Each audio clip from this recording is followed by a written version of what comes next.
Bonjour les amis, aujourd'hui je voulais simplement faire de la publicité pour un livre. Il s'agit du livre du pasteur Valérie Gonin, Des racines dans le ciel. C'est un livre de témoignages, sa trajectoire. Valérie Gonin, il est connu parce qu'il y a eu un fait divers terrible qui a frappé sa famille et les médias en ont abondamment parlé. C'était le 4 juin 1988, il se réveille peu après minuit, et à 2 coups de feu qui le réveillent, il a 19 ans. Son père a tiré sur son frère et a tué sa mère. Peu après, son père s'est suicidé. C'est vrai, quand on vit un drame pareil, on se demande comment on peut se reconstruire et comment on peut aussi penser que Dieu est amour. C'est un peu tout ce parcours que Valérie nous relate dans son livre. Et puis j'avais envie de vous lire simplement un extrait. C'est l'épilogue. Et il commence en disant « Mal tombé dans la vie ? Attends un peu pour le dire. » Et il donne l'illustration d'un arbre très connu, au creux du vent. Mais il va le dire, donc je vous montre juste la photo de cet arbre. Voici un arbre qui a poussé véritablement sur un rocher.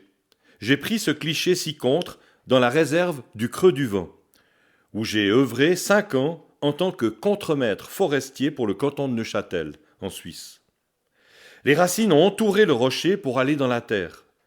Ce rocher, qui était initialement une malédiction, est devenu pour cet arbre une bénédiction.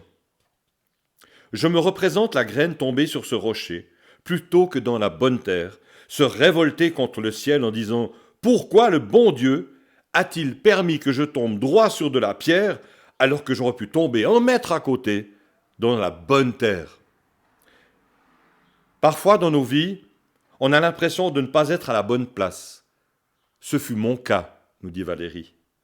Cette mauvaise situation de départ devait entraver cet arbre, l'étouffer peut-être. Or, il en a fait sa force. Cet arbre est devenu solide à cause du rocher. Comme on le voit sur la photo, cette racine a littéralement embrassé ce rocher. Le rocher est devenu paradoxalement un point d'ancrage. Aujourd'hui, cet arbre est contemplé par les promeneurs.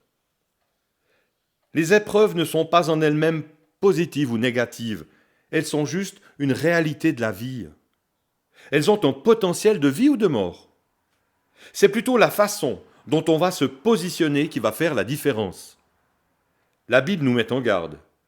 Lorsque vous êtes éprouvé, ne dites pas « c'est Dieu », ni même forcément « c'est le mal ». C'est une occasion de grandir, de nous renforcer. Pour ma part, j'ai réussi à embrasser en quelque sorte mes souffrances pour devenir une personne affermie et établie. Je me promène souvent près des ruisseaux à sec. Je vois ces frênes qui étendent leurs racines en quête d'eau.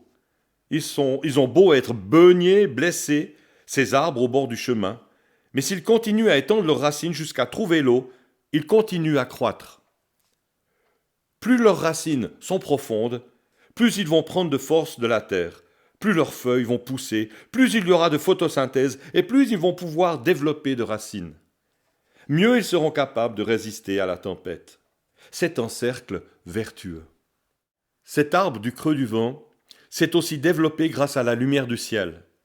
La lumière est toujours là, mais elle ne suffit pas. Il faut aussi la volonté de l'arbre d'étendre ses racines pour se nourrir. La lumière est la présence de Dieu, et ce qui nous nourrit, c'est la méditation de la parole de Dieu dans la Bible. On peut véritablement s'auto-construire et s'auto-guérir. Voilà, c'était les mots que j'ai trouvés très encourageants et touchants de la part de Valérie Gonin, d'ailleurs qui sera notre invité à Ballan, dans le temple du village, à 17h dimanche 6 septembre. On peut peut-être se voir à cette occasion. En attendant, Dieu vous bénisse et prenez courage.